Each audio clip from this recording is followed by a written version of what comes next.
Alexandre de Gusmão foi um diplomata e advogado português de grande importância para a política brasileira e para a elaboração do Tratado de Madrid. Ele nasceu no ano de 1695 em Santos, em São Paulo, que na época era a capitania de São Vicente. Alexandre era filho de pai português e mãe brasileira e tinha 11 irmãos, sendo um deles Bartolomeu Lourenço de Gusmão, que era famoso por inventar a passarola e era conhecido como Padre Voador. Seu nome original era Alexandre Lourenço, porém adotou o sobrenome Gusmão, assim como seu irmão, em homenagem ao padre jesuíta Alexandre de Gusmão, que era fundador e reitor do seminário em que foi estudar na Bahia aos 7 anos. O seminário, porém, não era restrito para meninos que visavam a carreira religiosa, e nem voltado apenas para a formação cristã. Os estudantes aprendiam também matemática, literatura e a ler e escrever. Em 1708, Alexandre se mudou para Portugal e não voltou mais ao Brasil, e ingressou na Faculdade de Coimbra no curso de Direito. Com 19 anos, aceito na corte de Dom João V, conquistou o cargo de secretário na Embaixada de Portugal, em Paris, e foi para a França junto do Conde da Ribeira Grande. E ainda na França, concluiu um doutorado em Direito Civil, Romano e Eclesiástico na Universidade de Sorbonne. De volta a Portugal, ele trabalhou na Secretaria de Negócios do Reino e depois ele participaria de uma missão em Roma. Quando ele volta, ele é nomeado secretário particular do rei Dom João V e membro da Academia Real da História Portuguesa.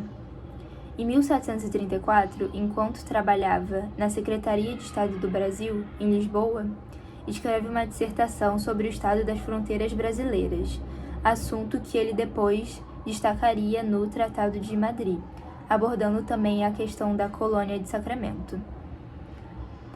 Alexandre de Gusmão torna-se membro do Conselho Ultramarino em 1743, no qual demonstrou grande interesse na política do país em que nasceu, em assuntos econômicos, como a regulação fiscal, na criação de bispados e principalmente na colonização açoriana no sul do Brasil, onde depois participou do projeto de povoamento da região com casais açorianos, garantindo a conquista do local e o povoamento com famílias ao invés de escravos.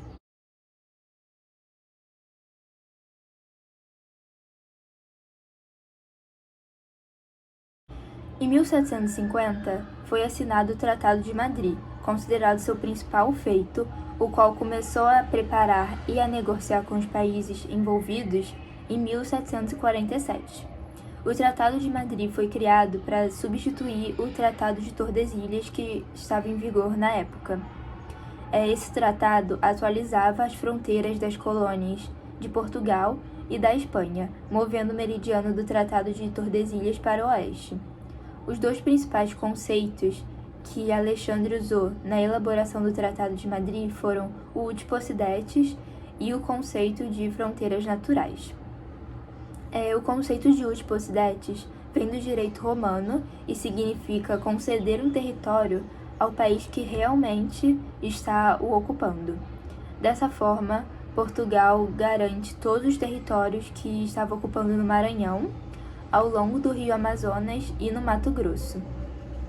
Em relação às fronteiras naturais, foram consideradas montanhas, rios e mares para delimitar as fronteiras territoriais, ao invés de fronteiras artificiais.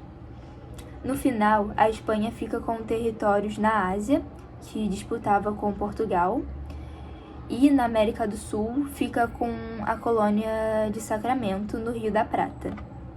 Já Portugal toma posse da região dos 7 povos das Missões, no Rio Grande do Sul. Embora o principal objetivo desse tratado tenha sido repartir os territórios entre Portugal e Espanha, outros artigos do tratado abordavam diferentes questões entre esses estados. O artigo 19 determina que o comércio entre as duas nações é proibido, assim como a locomoção de habitantes de uma nação para outra sem motivo e sem uma licença do governador. e os transgressores seriam punidos com prisão. O artigo 25 estabelece que as duas nações devem sempre se auxiliar em caso de invasões ou de ataques de outros países. Depois de elaborado por Alexandre de Gusmão, o Tratado de Madrid foi mandado à Espanha e obteve poucas modificações antes de ser oficialmente assinado.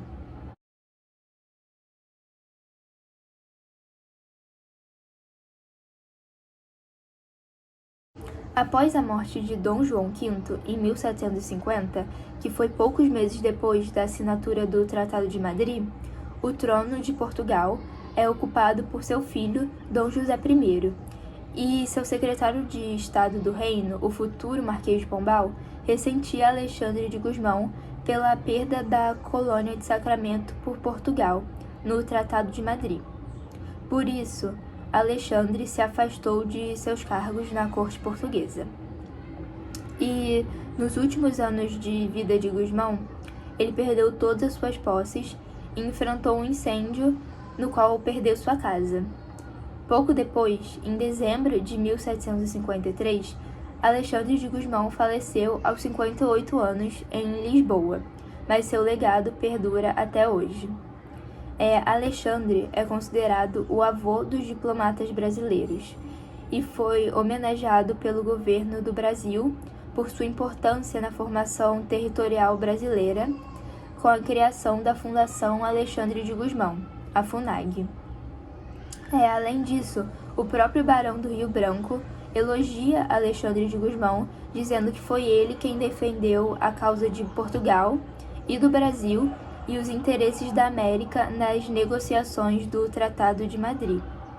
E o político e historiador Jaime Cortesão também reconhece sua relevância e afirma em seu livro Alexandre de Gusmão e o Tratado de Madrid que, hoje, e pela primeira vez, à luz de provas irrefutáveis, Alexandre de Gusmão surge como um dos mais fecundos e originais polígrafos portugueses e brasileiros, como um criador de novos princípios jurídicos, precursor da geopolítica americana, mestre inexcedível da ciência e da arte diplomática e um construtor genial da nação brasileira, na clarividência e firmeza de uma política de unidade geográfica e defesa da soberania, que antecipam um duque de Caxias e um barão do Rio Branco.